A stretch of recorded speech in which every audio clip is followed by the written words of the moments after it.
ஏடா இங்க வந்து தமிழ் தமிழ் பேசிட்டு இருக்காங்க, இவன் வந்து கன்னடம் சொல்றான் அப்படின்னா அது கன்னடத்தை மொழி என்று சொல்லியிருக்கிறேன். என்ன பிடிக்கும் அப்படின்னு கேட்டீங்கன்னா, தேங்காய் எண்ணெய் பிடிக்கும், கடலை எண்ணெய் பிடிக்கும் அப்படின்னு சொல்ற மாதிரி. அங்க தேங்காய் எண்ணெய்னும் போது அந்த எண்ணெய் வருது அப்படின்னு தெரியும் எல்லாருக்கும் இல்லைங்களா? மொழி என்பது தமிழை தவிர வேற மொழியே கிடையாது. நம்ம தமிழருக்கென்று ஒரு பண்பாடு உண்டு. என்னன்னு கேட்டீங்கன்னா, எல்லாரையும் அக்கா அக்கான்னு கூப்பிடுவோம். இப்ப கூட சிஸ்டர் அப்படின்னு கூப்பிடுவாங்களே, எல்லாரையும் அக்கானா தன்னுடைய அக்கா யாரு அப்படின் போது தமக்கை அப்படின்னு வச்சுப்பாங்க. ஐயன்னா அண்ணன் அப்படின்னு அர்த்தம். எல்லாரையும் அண்ணன் அண்ணன் கூப்பிட்டா அப்ப அவனோட அண்ணன் யாரு? அவன் தமையன் அப்படின்னு சொன்னோம் இல்லைங்களா? அது மாதிரி எல்லாத்தையும் மொழி மொழி அப்படின்னு சொல்லும் போது நம்ம பேசுற மொழிக்கு பேரு தமிழி. அந்த தமிழி தான் இன்னைக்கு தமிழ் அப்படின்னு ஆச்சு. தமிழ் 1800 மொழிகளுக்கு பேர் சொல்லையும் 180 மொழிகளுக்கு உறவு பெயர்களையும் கொடுத்திருக்கிறது. உலகின் முதல் மனிதன் பேசிய மொழி தமிழ் மொழி. நம்ம எப்ப கத்துக்கிறோம் அப்படின்றது முக்கியம் இல்லைங்க. நிறைய பேர் வயசாயிடுச்சு அப்படின்னு சொன்னாங்க. இது பொருளீட்டுமா அப்படின்னு சகோதரர் கேட்டாரு. தமிழ் மாதிரி ஒரு மொழி இருக்கவே முடியாது. இப்படி சொல்லிட்டே இருக்க அந்த தமிழ் போது நம்முடைய சகோதரர் செந்தில் கணேஷ் உட்பட அப்படி ஜிவ்வன் ஒரு வரும் இல்லைங்களா? நான் தமிழன் அவ்வளவுதான். அங்க போயிட்டு நான் கன்னடத்துல படிச்சாலும் இதுல பேசினாலும் அங்க இருக்கிறவங்க எங்களை கொங்கர் அப்படின்னு சொல்லுவாங்க. தெலுங்குக்காரங்க வந்து அரவாள் அப்படின்னு சொல்லுவாங்க. தமிழை எங்கேயுமே தமிழ் இனத்தில் உள்ளவர்கள் ஒரு இடத்துல நாட்டுல படையெடுத்து என்னடா ஐயாவை பத்தி பேசணும் தமிழை பத்தி பேசிட்டு இருக்கிறீங்க கேக்குறீங்க, நான் விளக்கம் சொல்றேன். நான் கொஞ்சம் அவருடைய டைமிங் கொஞ்சம் நாங்க பாங்க பிரிச்சுக்கிறேன். ஏன்னா அவரும் தயார் பண்ணலன்னாரு, நாங்களாம் தயார் பண்ணல, இவங்க 3 பேர் தான் பேசுவாங்க அப்படின்னு இருந்தோம். சரிங்களா?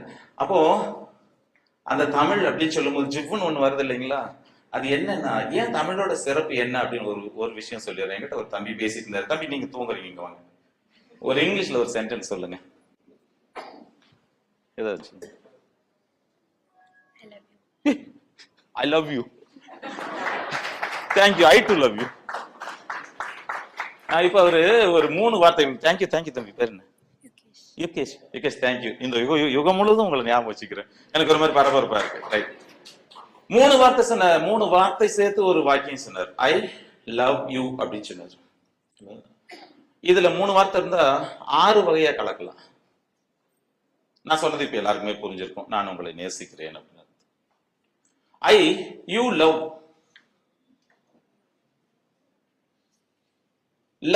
I you love you I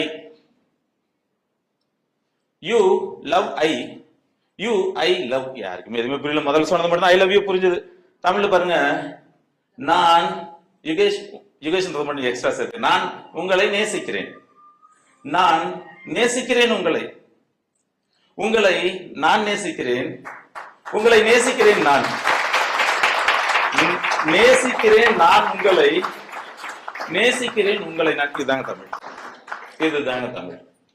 Tamil எழுத்துக்கள் 247. அதுக்கு ஒரு அர்த்தம் இருக்கிறது.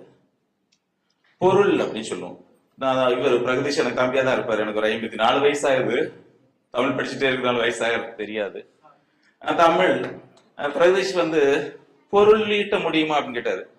உங்களுக்கு ஒண்ணு தெரியுமா? தமிழ்ல பொருள் அல்ல வரை பொருளாக செய்யும் பொருள் அல்லது இல்லை பொருள். தமிழ்ல மட்டும்தான் பொருள்னா மீனிங், பொருள்னா ஒரு மதிப்பு, பொருள்னா பணம், பொருள்னா இது ஒரு பொருள் ஆப்ஜெக்ட் இப்படி சொல்லுவாங்க. அது அந்த தமிழை வந்து நீங்க எடுத்துட்டு உள்ள போனீங்க அப்படின்னா, நான் திரும்ப ஐயா கிட்டே அவங்க கிட்ட யார்கிட்ட கேட்டு தமிழ் பத்தி நான் சிறப்பா சொல்றேன். இதுவும் பொருள் தான், இந்த துணியும் பொருள் தான், ரைட்டா, இந்த சந்தனமும் பொருள் தான், மண்ணும் பொருள் தான், எல்லாத்துக்கும் வேலை உண்டு. அதை எப்படி கொண்டு போறது? அப்போ உங்களை ஒரு பொருளா செய்யக்கூடிய நிலைமையில வந்து சார் இருக்காரு. ரைட்டுங்களா? நான் சார் அப்படின்னு சொல்றேன். இந்த செந்தமிழ்ல நான் பேச தொடங்கல. எங்க ஊர்ல போனா கன்னடம் மட்டும்தான் பேச முடியும். ரைட்டுங்களா? என்ன தமிழன் அப்படின்னு எனக்கு யாருமே ஏத்துக்க மாட்டாங்க. அதனால அங்க தமிழ் பேசுறதுக்கு வாய்ப்பு இல்லை. இங்க இந்த இடத்துல பேசுறதுக்கு அவ்வளவு சந்தோஷமா இருக்கு.